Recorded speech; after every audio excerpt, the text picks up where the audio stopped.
KFCയുടെ ഒരു startup conclave എന്ന നിലയിൽ ഇങ്ങനൊരു പരിപാടി സംഘടിപ്പിച്ചത് സ്റ്റാർട്ടപ്പുകളുടെ ടെക്നിക്കലായും ബിസിനസ് പരമായ കാര്യങ്ങളെക്കാൾ ഉപരി ഏറ്റവും പ്രധാനപ്പെട്ട സ്റ്റാർട്ടപ്പുകളുടെ ഇന്ധനം അതിൻ്റെ ഫൈനാൻസിംഗ് ആണ്.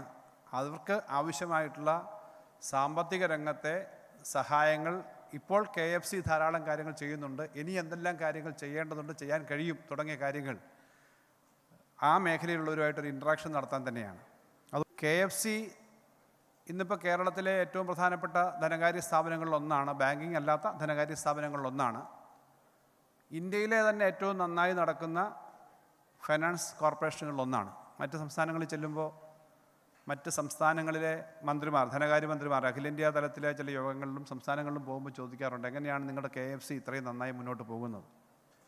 KFC മാത്രമല്ല, KSFEയും കേരളത്തിൽ വളരെ നല്ല രീതിയിൽ പ്രവർത്തിക്കുന്നതാണ്. രണ്ട് മേഖലയിലാണെന്നേ ഉള്ളൂ. 10,000 കോടി എന്ന നിലയിലേക്ക് ബിസിനസ് വർദ്ധിപ്പിക്കുക എന്നുള്ളതാണ് KFC കഴിഞ്ഞ 3 വർഷം മുമ്പ് ഞങ്ങളെടുത്തൊരു ടാർഗറ്റ്. 4,700 കോടിയായിരുന്നു ഉണ്ടായിരുന്ന ബിസിനസ്, ഇപ്പോൾ 7,500 കോടിക്കടുത്തേക്ക് എത്തിയിട്ടുണ്ട്. KSFE മറ്റൊരു പ്രധാനപ്പെട്ട ധനകാര്യ സ്ഥാപനമാണ്.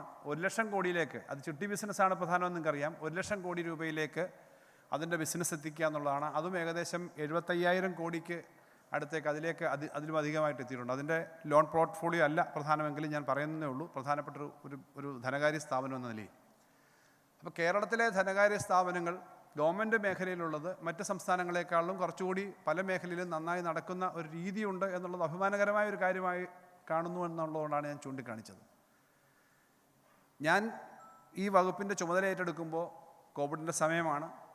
KFCയെ സംബന്ധിച്ച് ധാരാളം കാര്യങ്ങൾ ചെയ്യുന്നുണ്ടെങ്കിലും KFCക്ക് കുറച്ചുകൂടി പലിശ കുറച്ച് കൊടുക്കേണ്ടതല്ലേ എന്നൊരു പ്രശ്നമാണ് ഞാൻ ആദ്യം തന്നെ അതിൻ്റെ ഭാരവാഹികളുടെ അടുത്ത്, എൻ്റെ MDയുടെയും EDയുടെ അടുത്തെല്ലാം സംസാരിക്കുമ്പോൾ, ഉദ്യോഗസ്ഥന്മാരോട് സംസാരിക്കുമ്പോൾ പറഞ്ഞത്. കാരണം KFC അത്ര ഇൻവെസ്റ്റർ ഫ്രണ്ട്ലി അല്ല എന്നൊരു പരാതി ചിലയിടത്തുനിന്നെങ്കിലും വരുന്നുണ്ടോ, അത് ചർച്ച ചെയ്യേണ്ടതാണ് എന്ന് ഞങ്ങൾ ആലോചിച്ചു. അതിൻ്റെ ഭാഗമായി 13% വരെ ഉണ്ടായിരുന്ന പലിശ നിരക്കുകൾ, പൊതു പലിശ നിരക്കുകൾ 9.5%. Banks may not, we are not competing with the banks, but ഒരു 9.5%ലേക്ക് നമ്മൾ KFCയുടെ പൊതു ലോണുകൾ എത്തി. ഇപ്പോൾ പൊതുവിൽ ഇന്ത്യയിലെ ബാങ്ക് റേറ്റുകൾ വർദ്ധിച്ചത് കാരണം അല്പം വർധന വന്നിട്ടുണ്ടെങ്കിലും KFCയുടെ കാര്യത്തിൽ അങ്ങനെ നല്ലൊരു റേറ്റിൻ്റെ കാര്യത്തിൽ കുറവ് വന്നു എന്ന് മാത്രമല്ല, സന്തോഷമുള്ളൊരു കാര്യം, പല സ്ഥലത്തും ഈ KFCയുടെ ഇൻവെസ്റ്റേഴ്സ് അല്ലെങ്കിൽ KFCയുടെ ലോണീസ് കസ്റ്റമേഴ്സുമായിട്ടുള്ള ചില യോഗങ്ങളിൽ, ചില പരിപാടികളിൽ പോകുമ്പോൾ ഞാൻ എൻ്റെ വ്യക്തിപരമായ ധാരണയിൽ പ്രതീക്ഷിച്ചതിനേക്കാളും വലിയ ബിസിനസ് സ്ഥാപനങ്ങൾ KFCയിൽ നിന്ന് ഫണ്ടെടുത്തിട്ട് വ്യവസായം നടത്തുന്നു എന്ന് കഴിയുമ്പോൾ ഒരു അഭിമാനം തോന്നും. കേരളത്തിന് ഇങ്ങനെ ചെയ്യാൻ പറ്റുന്നുണ്ടല്ലോ പൊതുമേഖലയ്ക്ക്. ഇപ്പോൾ 800 കോടി 700 കോടിയൊക്കെ ടേൺ ഓവറുള്ള വ്യവസായ സ്ഥാപനങ്ങൾ, KFCയാണ് അവരുടെ പ്രധാനപ്പെട്ട ഫണ്ടിങ് ഏജൻസി എന്ന് പറയുന്ന വലിയ ബിസിനസ് സ്ഥാപനങ്ങളുണ്ട്. അത് കൂടുതൽ മെച്ചപ്പെടുത്തേണ്ടതാണ്. അതുകൊണ്ട് തന്നെയാണ് നേരത്തെ ഉണ്ടായിരുന്ന KFC കൊടുക്കുന്ന കടത്തിൽ പരിധി വർദ്ധിപ്പിക്കണമെന്നൊരാവശ്യം വന്നു. 50 കോടിയായിട്ട് ഈ സമയത്ത് നമ്മൾ വർദ്ധിപ്പിച്ചു.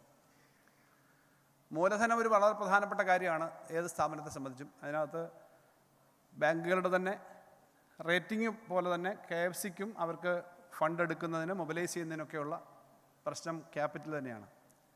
300 കോടിയായിരുന്നു മൂലധനം. ആ 300 കോടി എന്നുള്ളത് കഴിഞ്ഞ 3 വർഷത്തിനിടയിൽ 600 കോടിയായി വർദ്ധിപ്പിക്കാനുള്ള തീരുമാനം സംസ്ഥാന ഗവൺമെൻറ് എടുത്തു.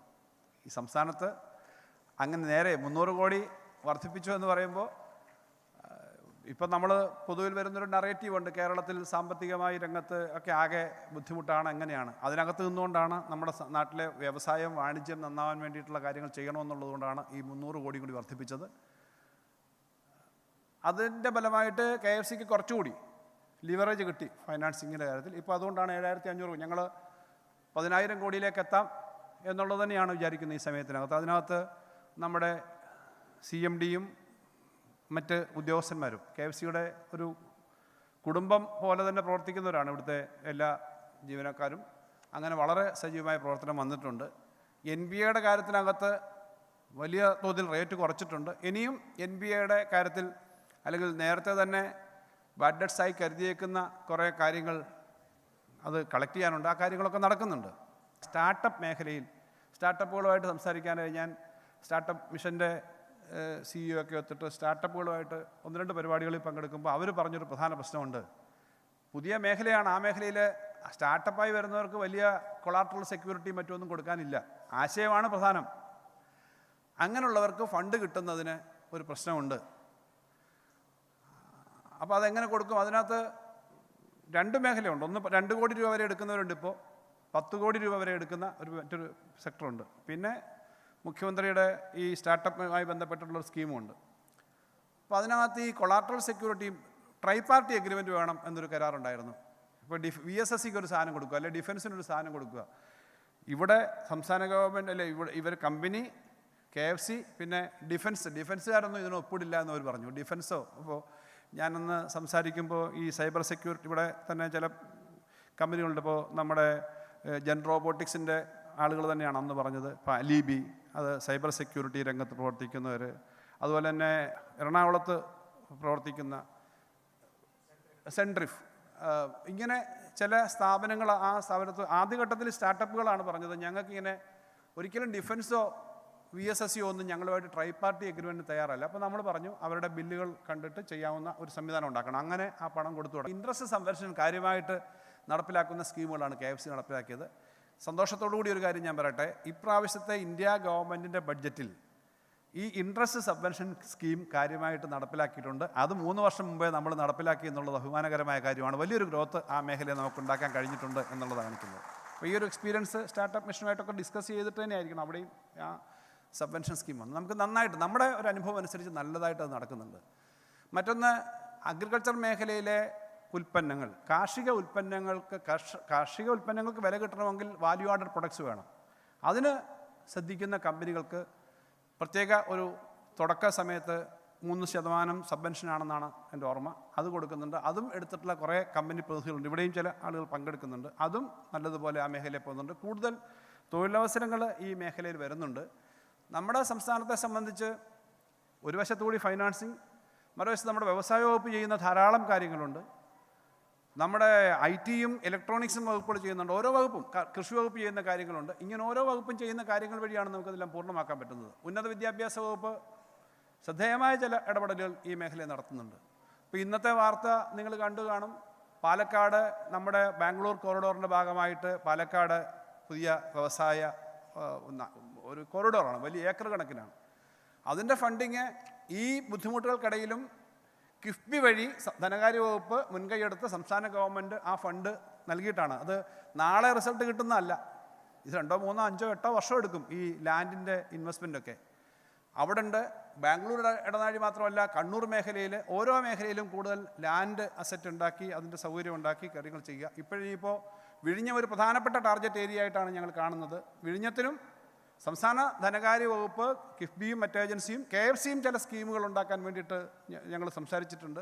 കുറച്ച് ലാൻഡ് ഡെവലപ്പ് ചെയ്ത്, ലാൻഡ് വന്നാൽ മാത്രമേ വ്യവസായം വരൂ. വ്യവസായം ഉണ്ടെങ്കിൽ മാത്രമേ ഈ പോർട്ട് കൊണ്ട് നമുക്ക് ഗുണമുള്ളൂ. ധാരാളം വ്യവസായ സ്ഥാപനങ്ങൾ വരാനുള്ള സാധ്യതയുണ്ട്. അതും നമ്മൾ ആലോചിക്കുന്നുണ്ട്. അപ്പോൾ അതുകൊണ്ട് ഇത്തരം കാര്യങ്ങളെ നല്ലതുപോലെ ഉപയോഗിക്കുക എന്നുള്ളത് സംസ്ഥാന ഗവൺമെൻറ്റിനെ സംബന്ധിച്ച് പ്രധാനപ്പെട്ട കാര്യമാണ്. അല്ലെങ്കിൽ ആളുകൾക്ക് അവസരം ഉണ്ടാക്കി കൊടുക്കുക എന്നുള്ളത് പ്രധാനപ്പെട്ട കാര്യമാണ്. അതിൻ്റെ ഭാഗമായിട്ട് ശാസ്ത്ര സാങ്കേതിക മേഖലയിലൊക്കെ ധാരാളം ഇൻവെസ്റ്റ്മെൻറ്റ് വരുന്നുണ്ട്. ഇപ്പോൾ ഗ്രഫീൻ സെൻറ്റർ, ഗ്രഫീനുമായി ബന്ധപ്പെട്ടുള്ള ധാരാളം കാര്യങ്ങൾ, ന്യൂട്രാസ്യൂട്ടിക്കൽസിൻ്റെ കേന്ദ്രം, മെഡിക്കൽ ടെക്നോളജി കൺസോർഷ്യം, ഇങ്ങനെ വിവിധ മേഖലകളിൽ ധാരാളം ഉൽപ്പാദന കേന്ദ്രങ്ങൾ നമുക്ക് വരുന്നു.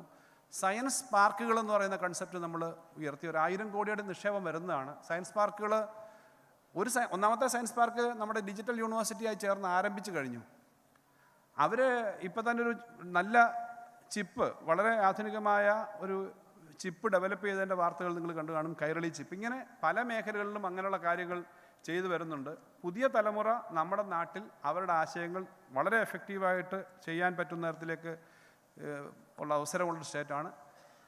ഇന്ത്യയിലെ സ്റ്റാർട്ടപ്പ് എക്കോസിസ്റ്റത്തിൽ ഏറ്റവും മെച്ചപ്പെട്ട ഒരു സംസ്ഥാനം എന്ന നിലയിൽ നമുക്ക് ഈ കാര്യങ്ങളിൽ അംഗീകാരം കിട്ടുന്നുണ്ട്.